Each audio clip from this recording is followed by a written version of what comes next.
is turning black. Something in that line, I'm thinking what she said. Something in my eyes, remember what you had. I never been that bad. So remember what you had. I'm never coming back. So remember what you had.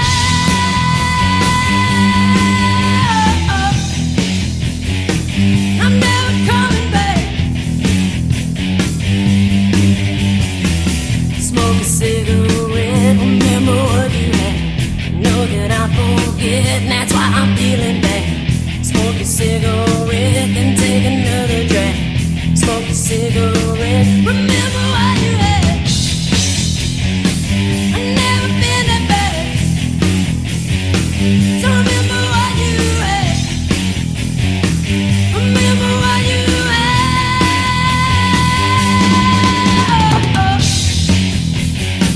I'm never coming back. So remember what you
Hello, everybody. How we doing out there? It's been a while since I've been live.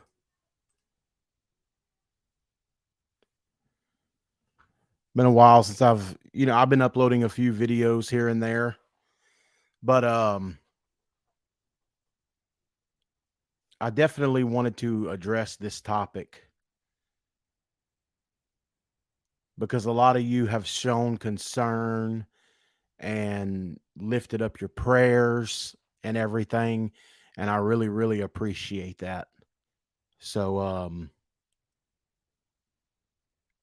yeah, I just really wanted to say how much I appreciate it. So you can tell by the title of the video, I want to talk about my father.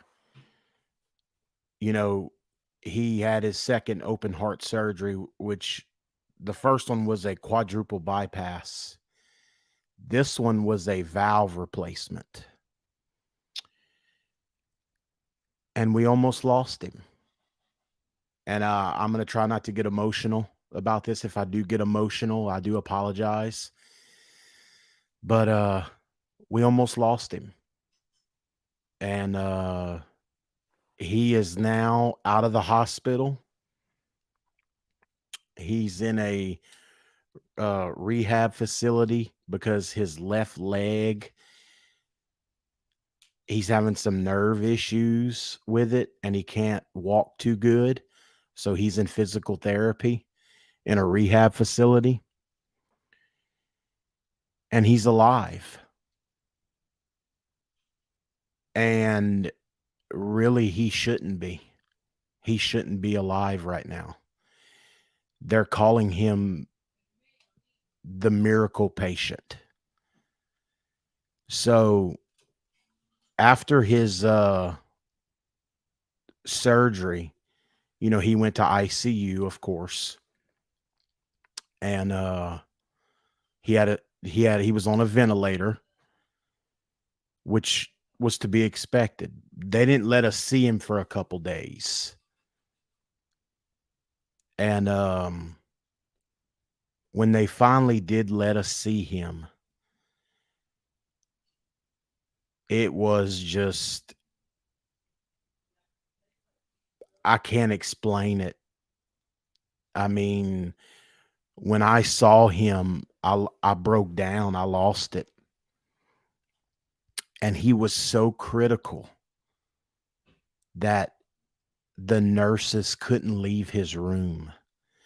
They had to stay in his room at all times, administering medicine. That's how critical he was. Few days went by, didn't really seem to get any better. Things kind of just stayed the same. Few more days went by. He started getting a little bit better. Still critical, but a little better.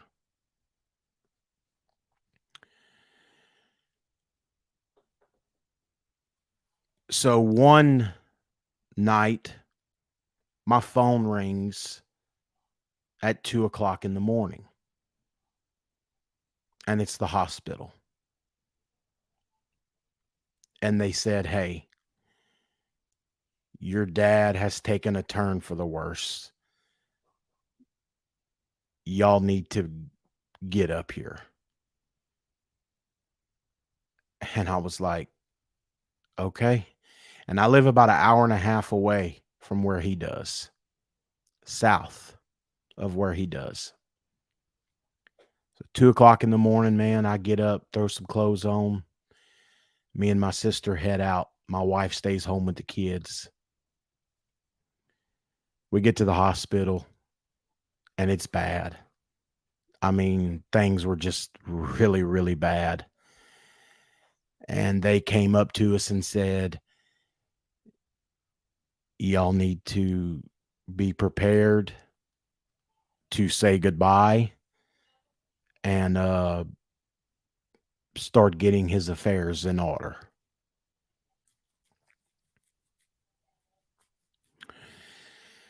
So my other sister comes in from New Orleans, and that's exactly what we did.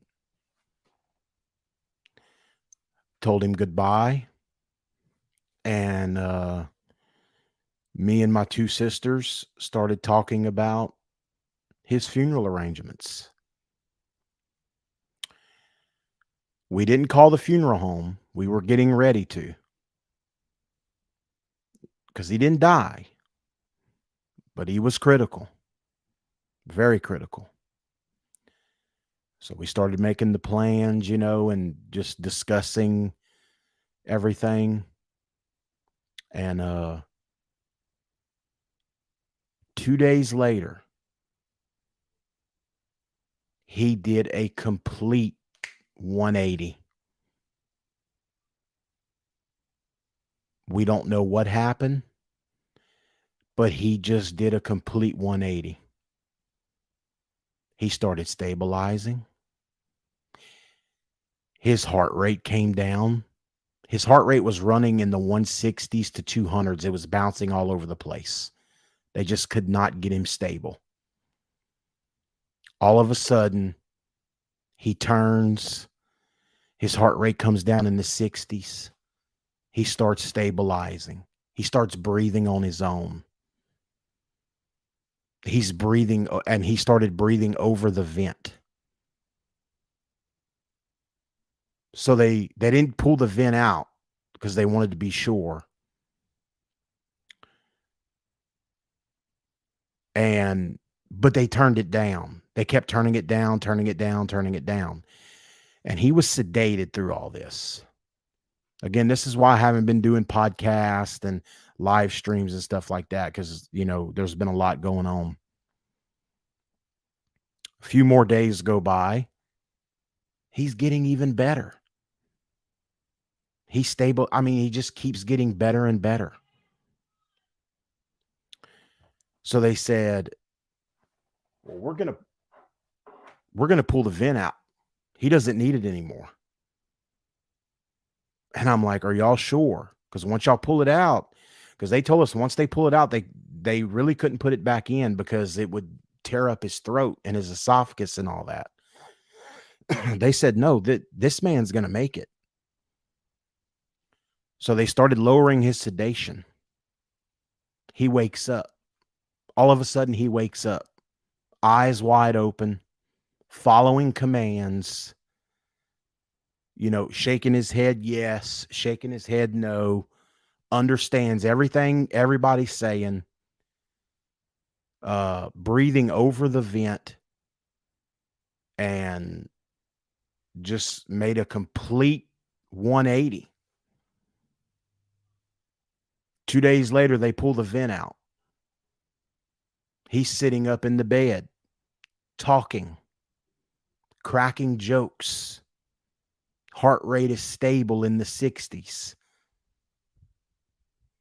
Doing wonderful. Doing wonderful. We don't know how. I mean, we know it was God, because believe me, we were praying. It wasn't nobody but God.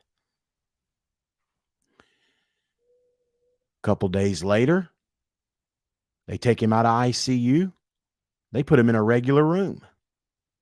They said he doesn't need to be in ICU anymore. It's time for him to go to a regular room. So he goes to a regular room. Doing fine. Blood pressure's good. Heart rate's good. Oxygen levels are good. Not even wearing the oxygen. Doing fine.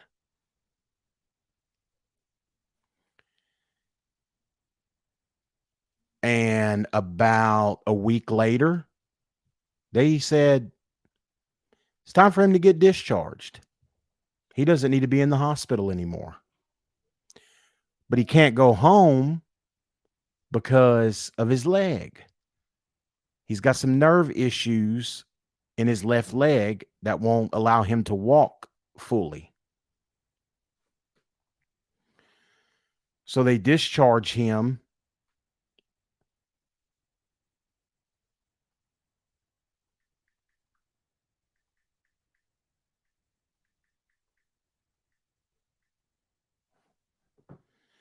So they discharge him to the rehab facility. And that's where he's at now. Well, today, he walked. He walked today. I've talked to him on the phone twice today. Sounds completely normal. Sounds like my father. This is all this. He walked today. I talked to him on the phone. He's talking about work already, because I've been covering his work and running my business and running his. This is coming from someone that was not supposed to survive. At one point, we were told, you need to be prepared. Y'all need to say goodbye and get his affairs in order. The man is now Walk he walked today. He's talking, cracking jokes, doing great. I'm just really overwhelmed with the whole situation because I mean, I have nobody to thank but God. And you guys, have been really great, texting me, emailing me, leaving comments on YouTube, that y'all are praying for my dad. And I really, really appreciate it. So I thought I'd give you guys an update. But yeah, he's out the hospital and he walked today and he's doing really good. His motor skills are intact, no brain damage. A lot of people that stay on the vent as long as he did, they'll have a stroke or something like that. None of that. No stroke. All motor skills intact, memory intact. Uh Everything checks out. Beautiful. And he wasn't supposed to survive. The surgery was a success. They had a really hard time getting into his chest because of the last open heart surgery from all the scar tissue. He was under anesthesia for 12 hours, almost 12 hours, not 12, almost 12. And he was also on the bypass machine for almost 12 hours. So he wasn't supposed to survive. When he got to ICU, they didn't think he was going to survive. And his cardiologist said, look, let's not give up on him yet. I want to give him a few more days. The day the cardiologist said that, 2 days later is when he completely turned around. He completely did a 180. And he started breathing over the vent. His heart rate came down. And that's when he started to wake up. They lowered the sedation and he woke up. Thank God the cardiologist didn't tell us to pull the plug that day because, he would have been gone that day. But the cardiologist said, no, I don't want to give up on him yet. I want to give him a few more days. He could still come out of this. And he did. So things are starting to get back to normal now, because when he was in the hospital, me and my sisters were spending a lot of time in the hospital. And now that he's out of the hospital, we're not having to go stay at the hospital and stuff like that. So it's things are starting to get back to normal around here.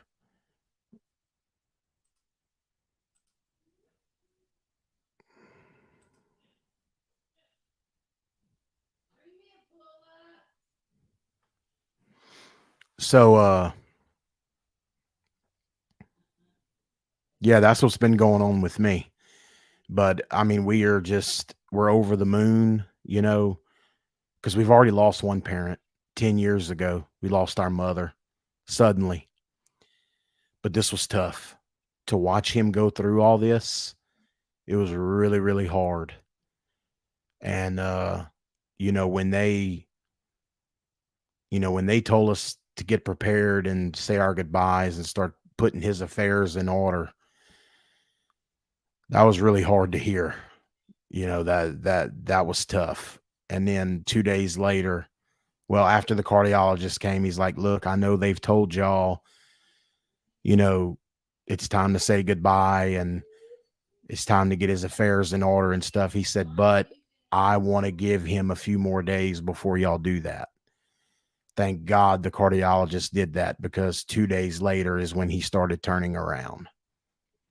So the cardiologist said, I will tell y'all. Now, the ICU doctor was the one that told us that, that said, y'all should get his affairs in order and get ready to say goodbye and stuff like that. And he's 65, Sam. 65. He'll be 66 in September. Um, he said, they're not wrong. He is very critical, and y'all should be prepared. He said, but I'll make that final. The cardiologist said, I will make that final decision, and I will tell y'all when it's time to say goodbye and put the affairs in order. He said, but I want y'all to hold off on that right now, and I want to give him a few more days. And thank God the cardiologist did, because 2 days later is when he turned around. So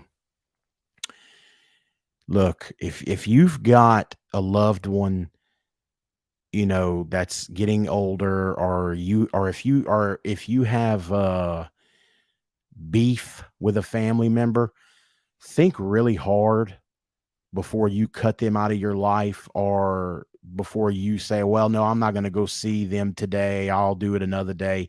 Hold your loved ones close, because this was a really, really close call, and we almost lost a very dear loved one. And it was scary. It was really, really scary. So yep, absolutely, Matt. Our God is an awesome God. Hold your loved ones close. If you got beef with a loved one, just squash it, because you never know. And I'm telling y'all, we came so close to losing our father. We came really, really, really close to losing him. So that would be my advice, would be to squash it and love them and get back on track. If you've got a loved one that's up in age or something, I